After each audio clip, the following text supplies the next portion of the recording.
Welcome to Pimpy's Investment Chat, where we keep investment talk simple. And here's your host, Pimpy. What is going on out there, peeps? All right, let me give you guys a little bit of an update on the Zim dollars as well as the Vietnam Dong.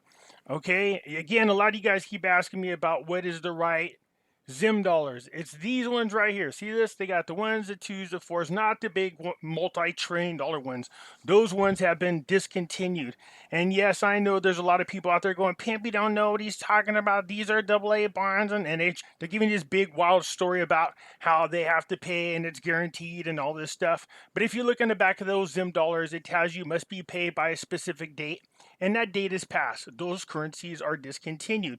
The reason why they refuse to concede to the fact that those dollars are no longer any good is because they don't want to be embarrassed that they told you to buy the wrong Zim dollars. These are the ones that are currently being used in Zimbabwe, and there is some interesting news about them we'll cover here in just a moment. Before we get started, hit the thumbs up button. If you're not a subscriber, please do so, because when you do, it helps out the channel, and I surely do appreciate it. Right now is a great time to be buying into gold and silver. It helps hedge against inflation, it's good protection against a market crash, and definitely helps you have something outside of the system for when it goes kaput. Anyways, when you go to buy your precious metals, go over to our friends at Money Metals Exchange. The link is down below in the description. If you are a first-time buyer and you spend more than $100, use promo code PIMPY, P-I-M-P-Y, and you will get a free half ounce of silver. So a quick follow-up on Vietnam's economy. Its first quarter was really good, but that hasn't been a real issue for Vietnam in a long time. They actually did really good, if you remember, in 2020. They really kicked butt in 2020 because the RONA didn't really affect them. But in 2021, the RONA did get a hold of them, supposedly, and it set them back just a little bit on their overall growth. But this year, they're coming out the gates really strong. Vietnam's economy is looking good. And just like we talk about the Iraqi dinar, when it comes to trying to see whether or not there's going to be a rate change on a currency, there are things to take in consideration. Is the economy stable? It's getting there. Is the government stable? It's corrupt. But are there any protesters? Nope. Are they in any kind of conflicts, wars, anything like that? Nope. So Vietnam is sitting pretty good. So what is the real problem with Vietnam besides the corrupt government? Well, it's the fact that nobody punishes them and lets them get away with currency manipulation. We're going to touch on that here in just a moment, and I'll show you what I'm talking about. But let's talk about the recovery that's taking place in Vietnam.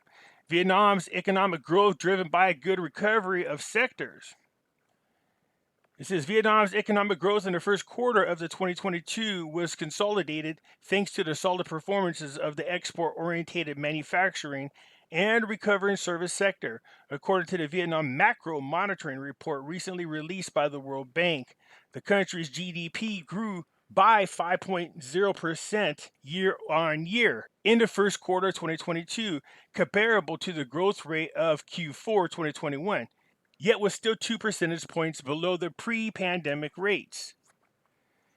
Industry and construction and service sectors grew by 6.4% year on year and 4.6% year on year respectively, contributing 4.3% points to quarterly GDP growth. In other words, as each country's RONA restrictions are lowered and the economy start to open up, you should see recoveries taking place. It just depends on how much of the restrictions were removed and how open your country is to tourists. So industry and constructions and service sectors are doing really good for Vietnam. But over here it says finance, banking, and insurance and information and telecommunications have been exceptionally resilient over the past 2 years and maintained solid growth. That's awesome news. On the other hand, accommodation and catering services were 1.8% lower than a year ago, and well below their pre-pandemic levels, the report pointed out. While, of course, these are the industries that are going to be affected because of the RONA lockdowns. If people can't travel, if people can't come to your country to visit, then these particular industries are going to be affected. That should be a surprise to anybody. So the industrial production index grew by 8.5%, while retail sales growth accelerated by 4.1%, which is the second highest growth rate since the RONA. This rebound is partly due to the post-pandemic resumptions of economic activities and was driven by 10.7% growth in sales of goods. Great job. So Vietnam's economy is slowly but surely growing, but in 2020, they had a booming year, man. And it's unfortunate what happened in 2021, but they seem to be recovering and it's looking really good. These are the things you want to hear, of course, if you're trying to invest in a currency. You're trying to decide whether the currency is worth investing in, and that depends a lot on the growth of the country. Here's what the major hurdle is for anybody investing into the Vietnam Dong, and that is we can't get anybody to follow the law. Currency manipulators are supposed to be punished. This happens a lot. Countries are willing to turn a blind eye as long as they think a country can benefit them, which just causes us to ask the major question, then what the hell are the laws for? What are rules for if they're not going to be followed? And the United States is very good at picking and choosing when and who they want to enforce these rules on, and that's what's peeving people off around the world. If you scroll down here to this article, because there's a lot of information and back history on this, you can see right here where it says, where conflicts arise, the U.S. tends to quietly work with Vietnam or to turn a blind eye rather than publicly challenge it. In January 2021, the Trump administration labeled Vietnam a currency manipulator, risking tensions. However, the U.S. Trade Representative shortly announced it would not take any punitive actions, such as raising tariffs on imports from Vietnam. So as soon as the Biden administration got in there, they eased up on restrictions and did not follow through with the rules and laws. 6 months later, the U.S. and Vietnam released a statement claiming that the two countries had solved their issues after enhanced engagements. In December last year, Vietnam, along with Taiwan, again exceeded the U.S. Treasury's threshold for possible currency manipulation. But Washington did not label it as a manipulator this time. The U.S. also overlooked the increasingly huge trade deficit with Vietnam while it was publicly upset with the deficit with China. Again, these special treatments are possible only when the United States actively tries to single out Vietnam as an important security partner from its avowed hatred for autocratic states. So what good is having the rules and the laws if you're not going to enforce them? So it depends on who's in office. Most administrations are just going to turn a blind eye because Vietnam is a strategical country for us in many different ways. But until people start putting their foot down and actually following the laws and following the rules that were put into place, we're going to be hard pressed to see any real changes as far as a revaluation is concerned. But I hold hope because the US dollar's reserve status is dying, which means the value of the US dollar is going to drop against other currencies. So it's going to be interesting where Vietnam ends up once the US starts to lose its purchasing power. To make my point, let's take a look at what's going on with the Zim dollar. You notice the dollar in here. You don't see those $100 billion or anything like that. That's that $10 one. The $5 green one, the twos, the ones. They introduced the 50 and are getting ready to introduce a 100 Zim dollar. These are the dollars currently being used, and anybody telling you otherwise is lying to you because they're embarrassed they told you to invest into the wrong Zim dollars. So what is Zimbabwe doing? What a lot of countries should do, and that is force your people to use your currency and not anybody else's currency. And the reason why you do that is to help strengthen your currency, to help give the people confidence back in your currency. It says a lot about your country when you have your own currency and people don't want somebody else's. So Emerson has warned industrialists against wheat price increasing, indicating that his government is currently drafting a raft of measures that will promote the use of the local currency over the US dollar. Wait till you see why.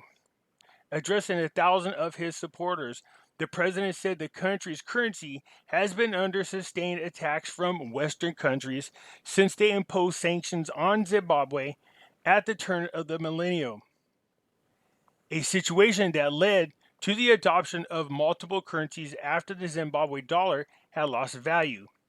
Rent-seeking behavior amongst businesses and market speculation has had the resultant effect of pushing prices up, well above the means of the majority. However, with the new world order, yep, that's what they're saying. You can see it right here. They're using the magic words. However, with the New World Order emerging in the wake of the Russia-Ukraine conflict, that could result in the international adoption of another currency besides the greenbacks. This is promising prospect for countries like Zimbabwe, which have been at the mercy of a powerful Western nations and manipulative businesses.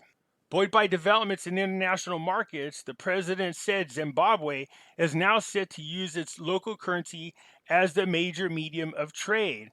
On that issue of price increase, we used to have our own dollar. See what he said? We used to have our own dollar. The dollar that you have, the dollar that you see up here, it's not good anywhere else but in Zimbabwe. That's it. They don't have their own money technically. So like it says, on the issue of price increases, we used to have our own dollar. When we were sanctioned, our country's currency was attacked by Western countries who have powers in terms of controlling money.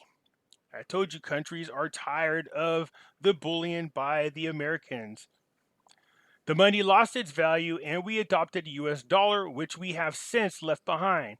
Now that the Western world have met their match in Russia's President Vladimir Putin, who is demanding payments for gas and oil in the Russian currency rubles instead of the US dollar that has governed global trade for the past 60 years.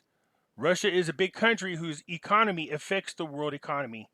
There is now a new world order that includes Russia and China, Zimbabwe's president said, will soon make it mandatory for businesses to trade in their local currency as opposed to the US dollar.